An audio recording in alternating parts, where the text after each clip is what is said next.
else in between, from the stars to the security to everybody that's actually a part of the whole thing behind the scenes.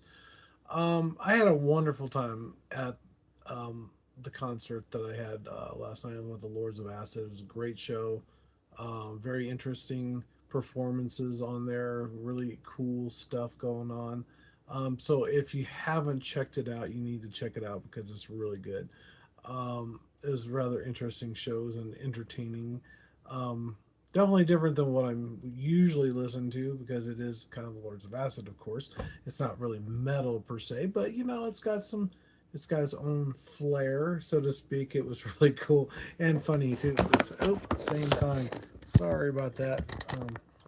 Shaking the shaking the earth here, so to speak. Anyway, I gotta get that fixed. I gotta have another arm or something to do that with because I had one that was really awesome, but it broke. So anyway, like I said before, with the Lords of Acid was a really entertaining show. I had a really great time with everybody.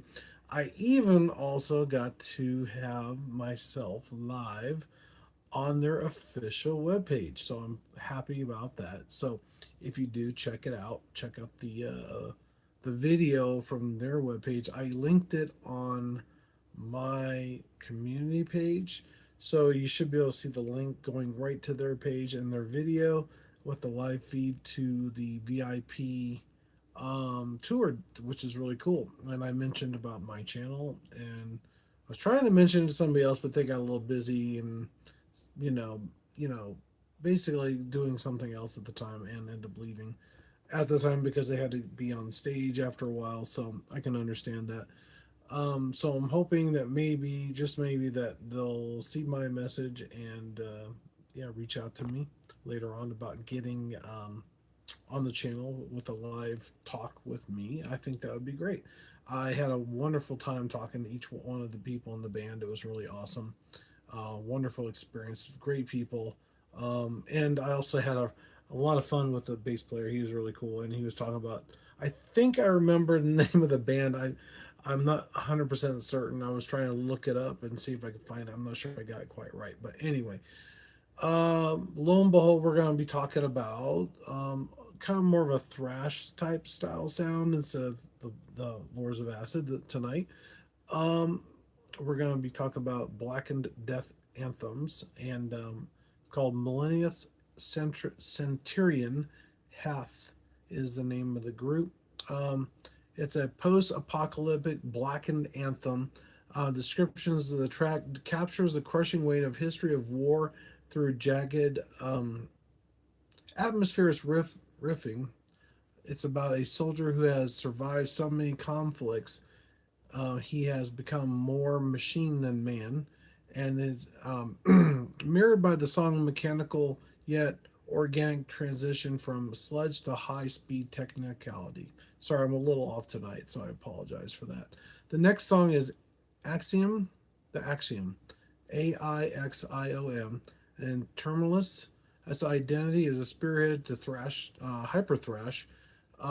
Description is a song tackles the sci-fi concept of dromology, I think is how you pronounce that. The say is speed in a societal force. Its identity is a pure momentum utilizing frantic D beats and disconnect thrash chords to simulate the feeling of society accelerating forward on its own destruction.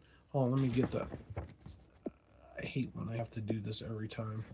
Wait a minute. Got a. It's on the chat.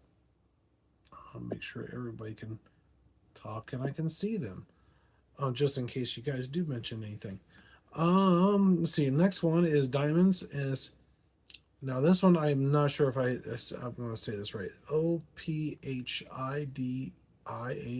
1. So you guys know. I'm not sure how to pronounce it. I want to make sure I don't butcher the name.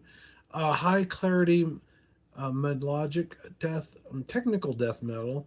It's a gemstone of names. It's named after this song is hard, fast, brilliantly bright. Sorry, it is typical darkness of death metal and neoclassical euphoric speeds and highlights the band's staggering fret aligned with without losing its aggressive chords. Oh, fretboard. Sorry, agility without losing its aggressive chord. That's interesting.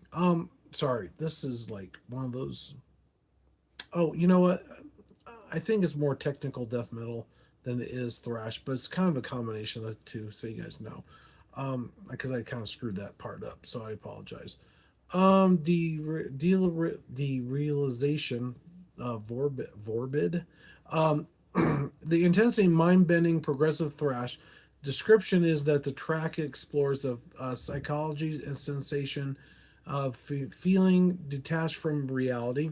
Its identity is defined by the sudden signature of shifts of jagged, jazzy thrash riffs that make the listener feel as off balance as the song's subject matter, which is crazy, right? The Golden Mouth of Ruin is Archspire, the legend, the pinnacle shotgun technical death metal. This track is a master classic of extreme biology, mechanical precision, the golden mouth that refers to the deity of noise, reflecting the song's relentless 350 MP, MP, BMP, sorry, MPM's gravity blasts, Oliver Ray lightning fast rhythmic vocals. There you go. This is just like the concert. There was a little hiccup at the concert that I was at. It was great, but they just kept on going, and it was awesome. Just because it's live, you can't change that, and it's not easy to do. A lot of people think this is like the easiest thing to do. While I'm at a stopping point, um, just so you know, if you haven't subscribed already, please do so because, like I said before, it's free. Why not? And everybody asks it anyway. So, I'm just like everybody else.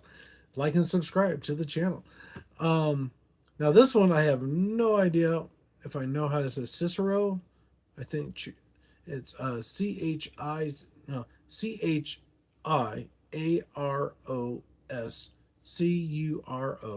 and it's Greylotus is the name of the group. Is a balance of light and dark technicality named after the art technique of using high contrast. This song moves between chaotic discontent sections of soaring, beautiful melodies with a sonic representation of the struggle of hope and despair with complex mental landscapes. There you go. Moonbelt Immobilizer, Cryptic Shift, Cosmic Multi-Layered Technical Thrash, clocking at over 12 minutes, is a space odyssey of metal emporium. Its identity is defined by a sci-fi old-school vibe, following a narrative of a space traveler being consumed by phenomena of a belt of burning moons. There you go. Awesome. Hello, how's it going? XT cool. I like that. That's a cool name. Oh, yep. So I thought he left, but no, I thought it was zero. It's not. It's six. Um, Oh God, I don't. Oh man, some of these Celtic. Abhorrence. I have no idea. Abhorrence is the name. I don't know how to spell it just in case you. It's in the description too. Cognitive is the actual band. Groovy, high impact, technical death metal. This track is built on the groove, while its technical density is a core identity. A relentless driving rhythm that feels like being caught in the gears of massive machines. It is a visceral exploration of human repulsion. All I gotta say is, when I do my first interview, I know it's gonna be way easier than the playlist because it's gonna be one of those things. I'm gonna have a question, they give me an answer, you know, and we can talk about it a little bit, going back and forth, just like I have a conversation with most people, which would be way easier than trying to read a list that, yeah, some of the words are really hard to pronounce. Kind of like the band that I was introduced to by the bass player from Lords of Acid. He was talking about something that's like, okay, I'm not sure if I can remember that one because it's Le Mont something or other. And I was like, okay, it's like French. And it sounded really cool and it sounded really awesome. Hello, how's it going? July. What's this? My name is July Sir. Oh, okay. Cannibal Corpse. There you go. This one's Death Angel here. But I like Cannibal Corpse. They got some good stuff. I even got a shirt, which I haven't worn yet. I don't think I've worn. Yeah, I've worn it at least once. So it's pretty cool. And I got a signed poster, a little poster from the Lords of Acid from everybody in the band. Is kind of cool, right? The only thing is, I hate when you have something like that and you can't take up the car because of the fact. What's that by Metallica? I'm not sure what the little symbol is. Sorry. Anyway, um, Kleptocratic from Algebra. Algebra, that's an interesting name for a band. A politically charged technical thrash, sharp biting and rhythmic. This song has a jagged thrash riffs with a minor corruption of theft inherited high level power structures. Its identity to is surgically aggressive, fast but very note the very fast but very note feels intense and pointed. There you go. Crazy, right? Metalcore. You like the metalcore? Behemoth. There you go. There's all kinds of bands out there, guys. There's so many bands out there. That's why I'm doing this one because this is bands that probably aren't as well known and they might need some help. And it's really crazy that actually one reached out to me after I had them on my channel, on my list, and they said, "You guys, you didn't really describe much about the band." I go, "Oh crap!" So I basically apologized to them, and then I did it right at the very beginning of what I was gonna say, so that way they got recognition for their song. I thought it was really cool, so I appreciate them reaching out to me. Um, Diabolical Majesty, Revocation, its legacy legend. Sorry, the bridge between old school thrash and modern tech death. Description: a tribute to the dark power of heavy metal itself. Dave Davison, identity as a jazz trained shredder shrines through a solo with both terrifying and musical sophisticated, while the song maintains a stadium thrash energy. That is definitely intriguing. I think that is really crazy. Yes. Yep. Oh yes. See, sometimes I think the counter's off. I think there's more people in here than what it leads me to believe. So I apologize if you're there and I don't see you. Beyond the Horizon, Rearmed is a modern Finnish death thrash with a anthematic edge. The song is about a human drive to explore the unknown. It is identity to build on a massive soaring chorus backed by lighting, fast technical riffing, creating a sound with both hero, heroic, heroic, you know what I mean, heroic, blah, and pushing. Anyway, Phantom is the next song. First Fragment, neoclassic flamingo death metal. There you go. That's one. That's a mouthful for you for a type of music. I think neoclassical flamingo. No, flamenco death metal. I think I pronounced that right. I think I screwed that up. This is a shredding. This is a shred. It looked like that anyway. This is shredding at its most flamboyant. The identity here is access. The with fretless bass solos, um, Barcos guitar counterpoints. I'm not Baroque guitar counterpoints. I think I said that right. And a speed that feels like heavy metal orchestra performing in a burning cathedral. Okay, that's a descriptive title for the group, I guess. Kane's bag, sorry, and Inculation, I think Inoculation is a biological horror tech death, a weird, slimy, chaotic track that feels alien. The riffs are twisted and unconventional, mirroring a lyrical theme of body horror and surgical experimentation gone wrong. All I can say is some of these I did go through beforehand and I forgot half of what I was trying to use Google to figure out what it sounds like so that I didn't screw it up. But yeah, lo and behold, didn't happen. Yeah, still screwed it up. Cosmic Cosmos Erase, and this is Shortren, Thortregn.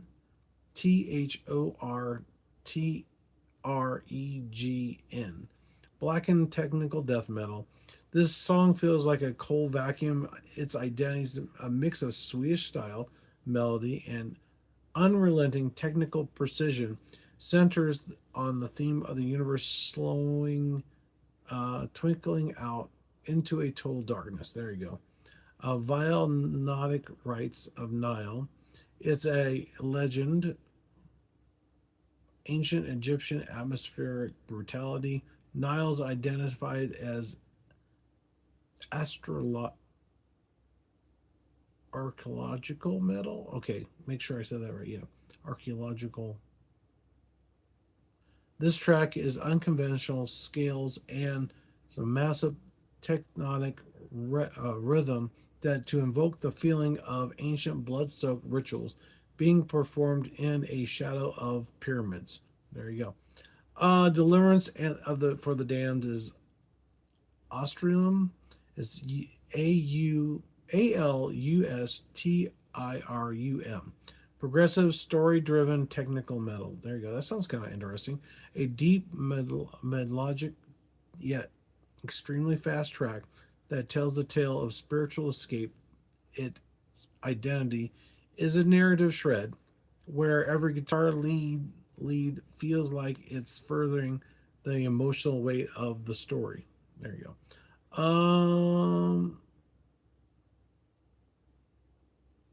I'm not sure how to pronounce that one either. God, this is so hard.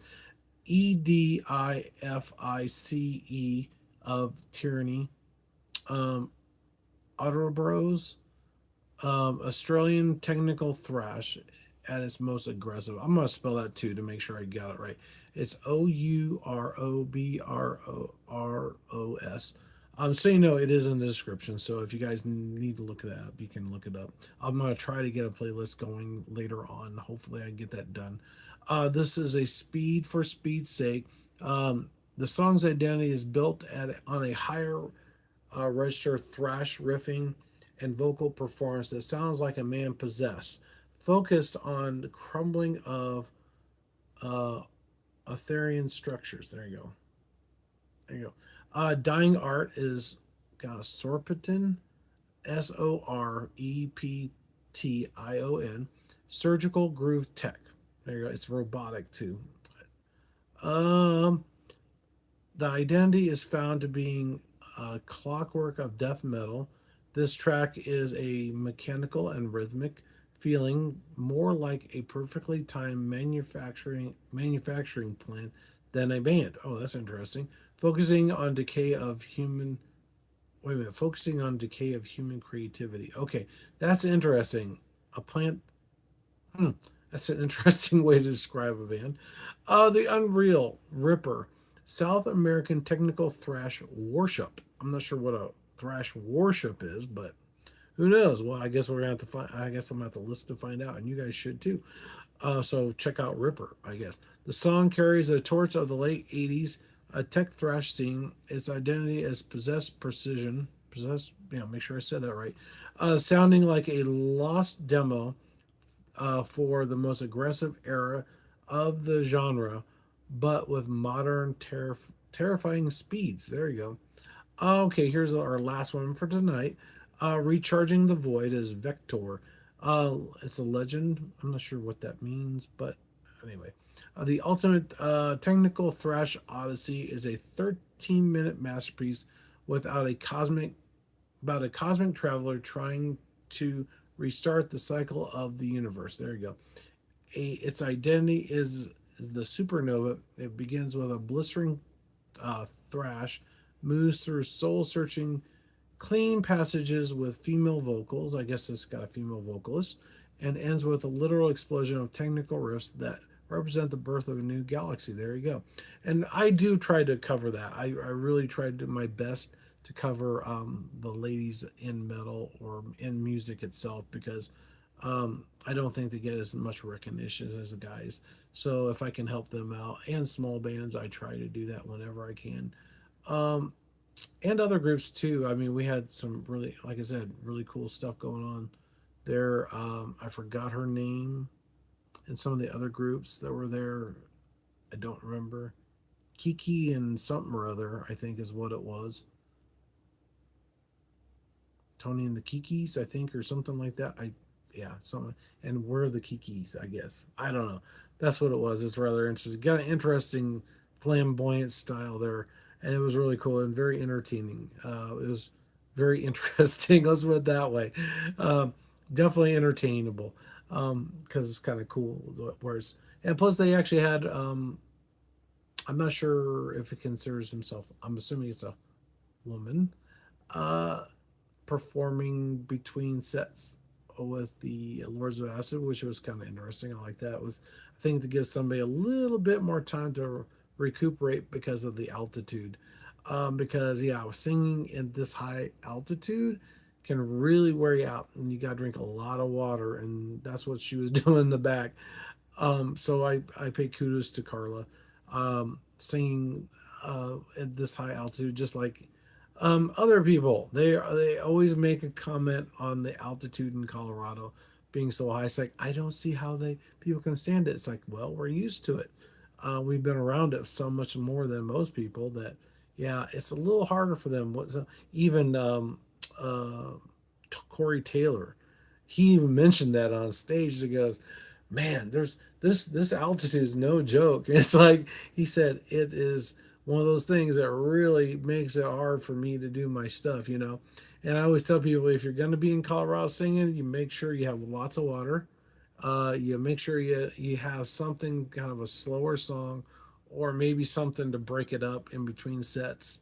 Because even Paul McCartney, no Phil, no Paul, yeah Paul McCartney, he actually did that. He actually did the entire thing himself. Had no opening bands.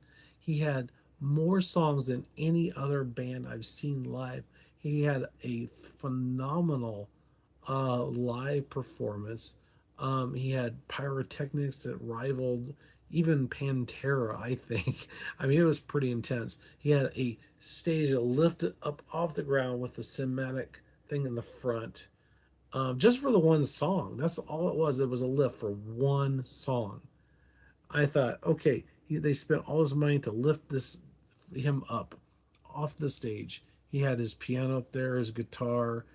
Some of the graphics were really cool, very impressive. You know, it's kind of like Bloodywood. They I've seen them with bigger stages where they have these really huge screens that they make it really entertaining for people, which is awesome. Um, I mean, it just adds so much to the show. I think when you have, you know, something a visual. I think sometimes, you know, actually, you know, it'd be kind of cool if the Lord's Acid had something a little bit like that. They didn't have to get anything real fancy. If they had some sort of projection, would be cool. And they had the one devil, female devil, on from their poster on there, kind of animated, and she's kind of like waving at people or something as they're singing in the background or doing something. Kind of detracts from the singer, but it's kind of cool. It's a little entertaining. Who knows? Um. Anyway, I'm not gonna. Well, I could always do the tour dates if you guys want. Um. Archspire is going to be on tour. I guess these are in May. I don't think there's anything else. Well, unless they are, and this not right. Long Road. Oh, these are two. Yeah, Long Road Big Loads, 2026. Revocation, European Festival Run. Um, the one is Monoricity. I think is how you say it. Beneath the Surface. Worm. I don't remember that one being there, but I guess that was in there. Okay. See what we got here. I don't see it. Oh well. Anyway, maybe it was there and I just don't remember. Tour is Nero Place Rituals. Flesh God Apocalypse is tour's opera. I don't know. I guess that's the name of the tour. Who knows? So there you go. There's your list for tonight. Hopefully we'll get somebody interviewed here after a while. We'll see. I had maybe some small bands here locally that thought about doing that. So I got to talk to Dr. Nez, I think. Make sure I said that right. If you haven't checked out his song, I think I got it in the community with a link to his page with some of his new stuff and his old stuff. So it's basically his page. And also, I should put in there for the Lords of Acid too, just in case. I'm sure you guys can look that up yourselves too. As far as new music, I know Cage Fight just released a new album, so go check that out. I heard some of the songs so far, and they're really good. Um, One I'm not so sure of yet, because sometimes I have to listen to songs a little bit before I go, yeah, I really like it or I don't like it as much. But it's one of those things. So, if there's any questions that anybody might have, um, I can answer them now if you'd like. I see there's quite a few people on here, so feel free to ask a question if you want. Um, I think that's about it. I've got everything covered for tonight. Um, I'm trying to think of anything else I can think of, but I guess that's it. So, wow, see, I got more viewers now.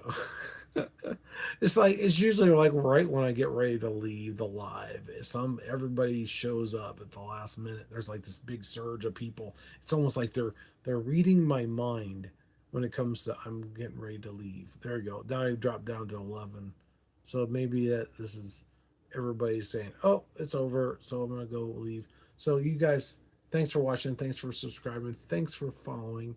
Thanks for being a part of the whole channel. Um, it's great. It's wonderful. I love having you guys talking to you guys about bands and even people that I see. Oh, I forgot one thing before I go.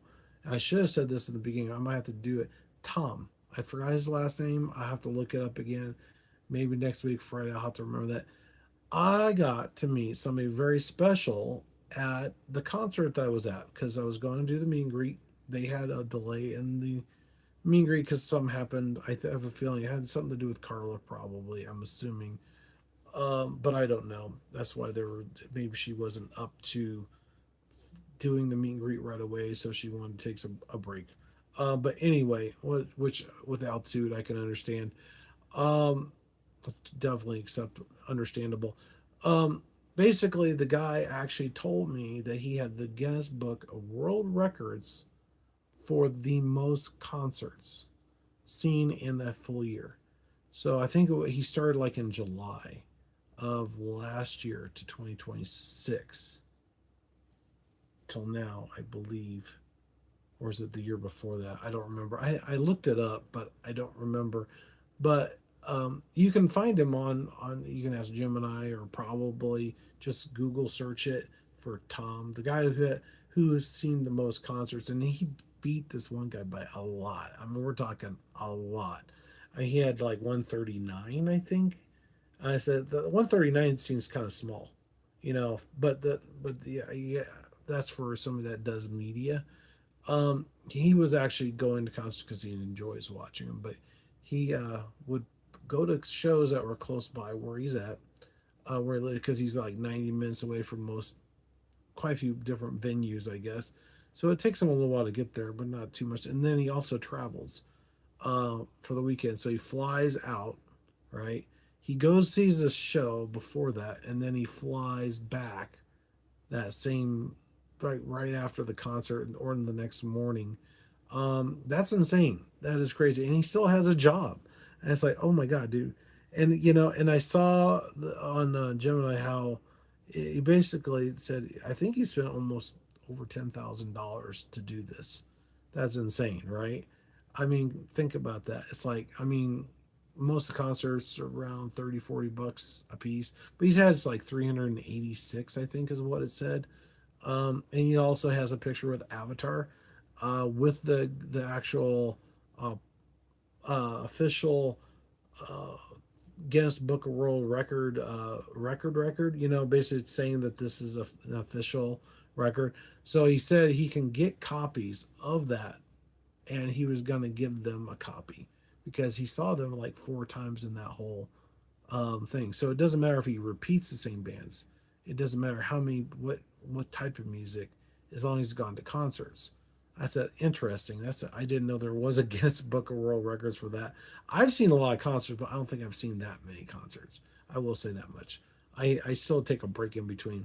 If I do go to shows, I probably wouldn't want to be able. I probably wouldn't be able to afford concert shirts because that's a lot of money in there, especially when you go to like Live Nation. And I think he was trying to go to the smaller shows because the fact they're more reasonable and it would cost him less money to accomplish the goal. So maybe when I retire, maybe who knows, maybe I can beat his record. That'd be cool. So Tom, who knows, maybe I'll be lucky enough to do that. It's hard saying because if I do, I want to travel. That'd be kind of cool to go different places and go see different concerts. So I'd have to keep up on it, and I probably have to be less picky about who I see. I just go. Like there's a concert, let's go. Go to a concert, let's go. So every single night, you could probably do that in one spot if you did it Monday through Friday, 365 days, and just watched whatever was playing at each venue, like a venue or a couple venues, and be able to accomplish that goal. I don't know. That'd be interesting, but you have to do certain things to prove that, apparently. So who knows? So it's hard to say. So thanks for watching. Take care. Don't forget to headbang, like, and subscribe to the channel. I will see you guys later. You have a wonderful night. And hopefully I can have Tom on my channel. That would be really cool. I think that would be awesome to have him share his experience of some of the things that he dealt with while doing all this, because that's pretty a huge accomplishment, big time. So anyway, thanks for watching. Take care. Bye for now.